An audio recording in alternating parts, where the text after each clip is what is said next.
hot off the press of me repairing a Panasonic Walkman in one of my last videos.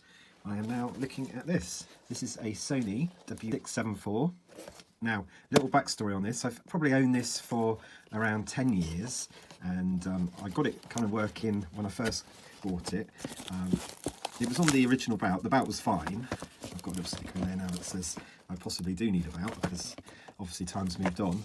But I did experience some issues with the door latch, and I can't remember how I got around those because it's been a little while since I've had this working. So just going to have a little look inside again. There we go. So there's a little bit of tape in there to kind of press the contacts for the door latch. So I don't know if I'm missing, am I actually missing some plastic in that area? Well, it does look like, isn't it? So this is the tape detection. So when you go to open the lid, you don't wreck your Walkman and cassette at the same time. And it does look a bit iffy in here. I don't know if you can see, it's a bit hard to show from this angle. There you go, just in there.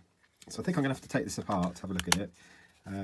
Now, what surprises me is, since I've been kind of getting back into Walkmans and mini discs again, I've been reading about this particular model, and it's quite highly sought after, and it's because it exhibits some good sound, and I think it can get reasonably loud. It's got different modes on here as well, and it's around over 20 years old, I think. Around the 2000 mark it would have come out.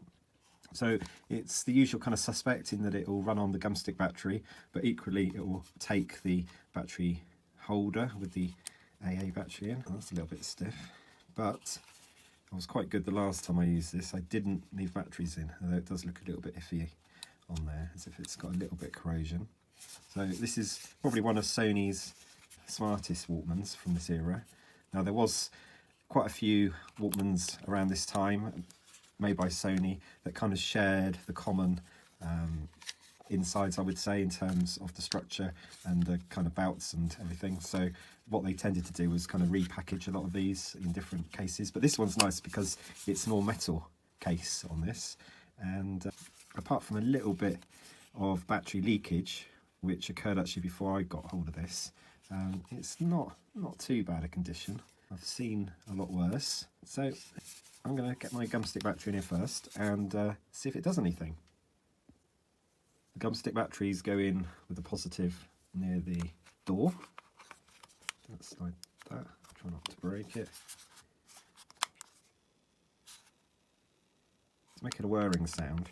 Now, potentially it might be thinking there's a cassette in there because, like I said, there is an issue with the door latch. I could put a cassette in there. Very brave. And I'll put in a Johnny Cash, very old cassette, this one.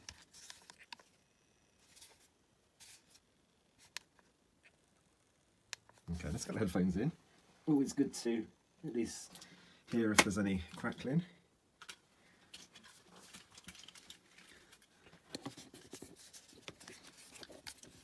Okay, with the headphones, let's play. And let's just make sure I've got volume. It beeped at me, it went da-da-da-da. Yeah, not happy. I think it's about, or at least that's part of the problem. Let's open it up. So, just a few screws to take out, and obviously the back is where the buttons are, so let's do these first. It's quite handy to have a magnetic mat, like a soldering one, because you can just stick them down on the magnet. Okay. Screws all look pretty standard. What I'm going to do now is slide this, and this needs to come off. Sometimes you have to use a screwdriver. Sometimes you can get away with just kind of pulling it out like that. And then tuck that in, out the way, as you remove, try to remove. It's going to want to go from the bottom anyway. Ooh, what's that? Something moved. Okay. Leave that there for now, and let's look at the mechanism.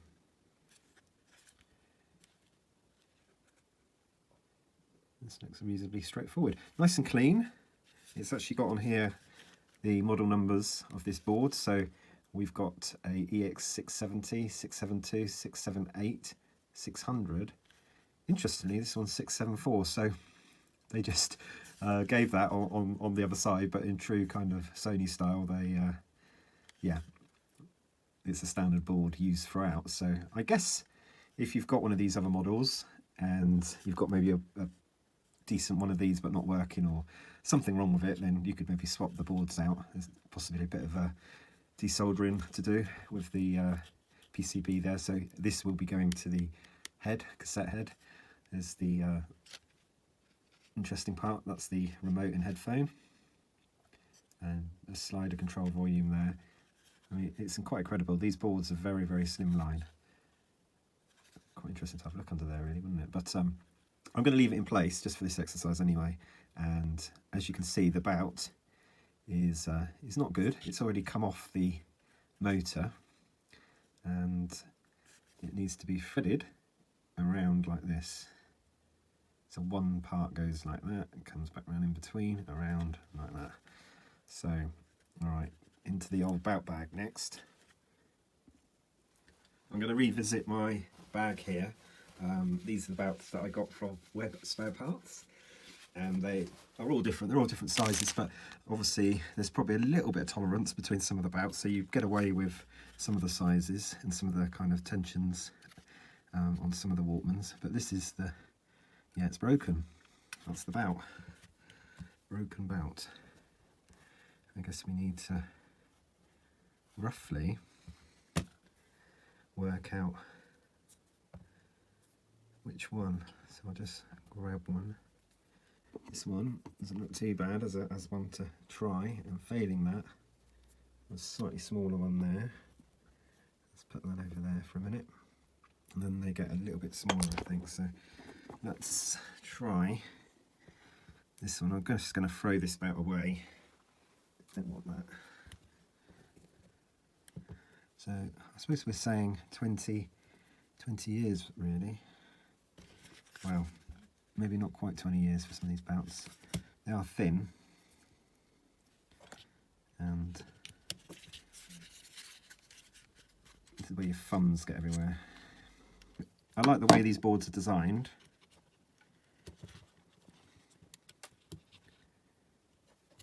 Yeah, once you kind of got that, then you're on your way, aren't you? There's a couple of ways to put this belt on. You can either just thread it kind of up one side here, kind of get it all into place, and then lift this up to kind of get this side of the bout on the right side. Or the other way you can do it is just to lift this up first to get your bout underneath. So that's the approach that I've made, and you do need to kind of keep your bouts on the right side of these guides. That's it. And once you've done that, right, that looks okay. So it's in stop at the moment, and it probably won't do anything much.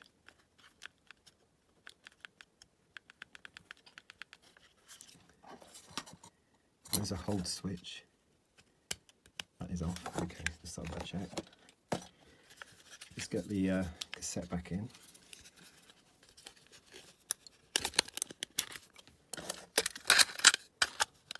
Shouldn't matter what way I put that in anyway.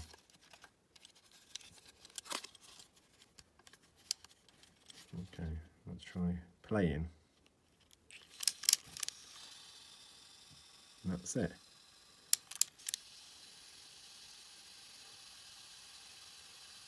Little light there, LED light. The good thing about this particular model and the other ones, what did I do there? Probably just let go of it slightly. Yeah, the good thing is they're well known for being good on batteries. So if you have got some old gum sticks, you might be surprised at how long you get out of them in terms of performance. You can obviously boost that a lot by getting your AA battery holder on there as well, and then you're looking at some crazy hours. I think it says on here up to 50 hours, so that's not insignificant, especially if you've only got one cassette. Okay, let's try again without being too...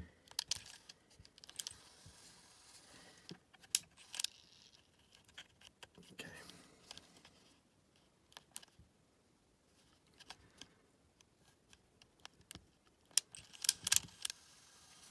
I've got something.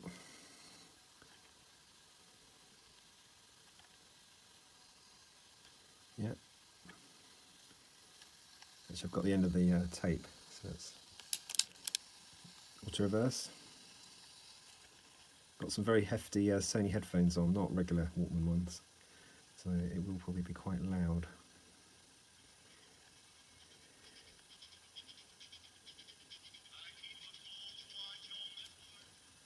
Yeah, it sounds good.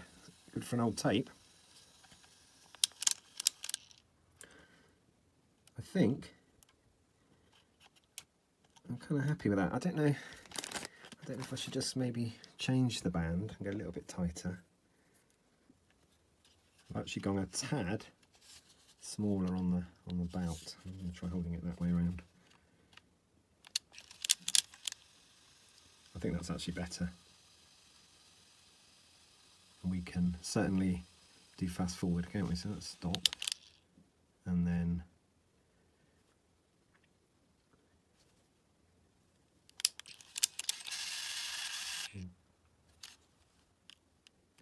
rewind. Play again. Yep, all looking good there. So the only thing really is that door. So like I say, I bought this, it was second hand, a good 10 years ago, I would say. And it was sold as being a little bit faulty on the door. I just can't remember what happened here. It looks like it's quite major.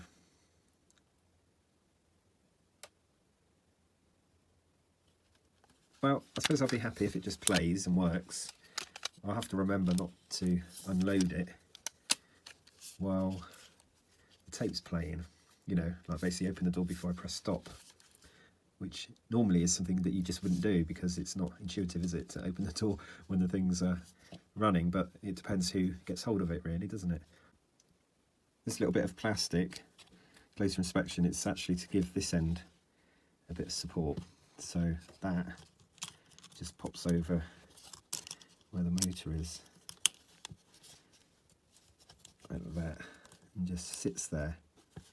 So if yours pops out like mine, you'll know why and where it goes. Good thing is I've got the manual here, the paper manual.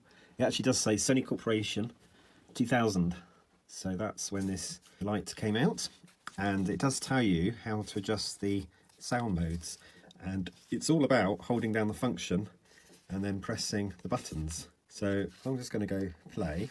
I'm going to try to adjust the sound now. So you hold function, yeah, that's how you do it, so you can see Dolby's on. You know what, there's not a huge amount of difference. I'm going to leave it on for a minute, and then there's an option here for AVLS, so let's try that. Now that, I don't know if they brought that in for the whole world or if it was a European thing again. This is the limiter on the loudness of the headphones, the volume. Let's take that off because that's no good, is it? Let's try this one. So that's RV, that's called Sound Revitalizer, Mega Bass. Oh, okay, so RV is saying it's the Sound Revitalizer, and these are the modes, and you can have combinations of these. So G, RV, is groove, so that emphasizes the bass, basically. Don't know if I've got to the end of the tape again. Keep going the wrong way, don't I? Okay, so let's just describe what I've got on at the moment. I've got Dolby on, I've got the bass, the groove emphasizer, that's what it says, emphasizes. Press this to get mega bass, and then you can have both on. That's very deep, that's very bassy. You can have everything off again. So at the moment off, Dolby's on, let's turn Dolby off. And we've then got this BL skip, which I think is blank skip. Oh, that's cool. So with that on, if it gets to the end of the track, it will quickly speed on, so you don't waste any time in between. So I suppose it's getting rid of that seconds kind of interval that you have between all your tracks, depending on how you record your tapes, obviously. Cool. I've learnt a bit there. I can scan this in actually to the end of the video. That might be quite useful. And then if you have got one of these without a box or anything, then you can see what it came with originally. So it came obviously with the gum stick battery, also came with a charger for that, which is quite a chunky thing. I would have had that actually, but that's now in a different place, not in the original box. And again, I would have had a battery holder, but because these models are similar to other models, you can share various things, obviously. So you can share the external battery compartment between your models. So that's what I would have done there. Okay, I'm on a little bit of a roll now because I'm thinking I've got an interesting Walkman to look at, one that's quite rare outside of Japan, I think. I'm going to maybe have a look for that because I think that's probably about change. As I say, with this one, it's obviously thinking that there's a tape loaded even when there isn't. So if I open that up, this should not play in theory, or attempt to play. It does. So slight defect on this particular model of mine, and that's to do with the duff door latch detection. Well, thank you for watching, and I hope that that's helped a little bit. There's probably a lot of videos about this particular model, but I'm going to use this actually and compare it with the same tape that I recorded recently. So I've recorded my first cassette tape for quite a while, and I'm going to compare it to a Panasonic model which I fixed recently and see how they kind of go head to head. So that's what I'm going to be doing. Thank you for watching this video, and I will do some more in the future. Bye for now.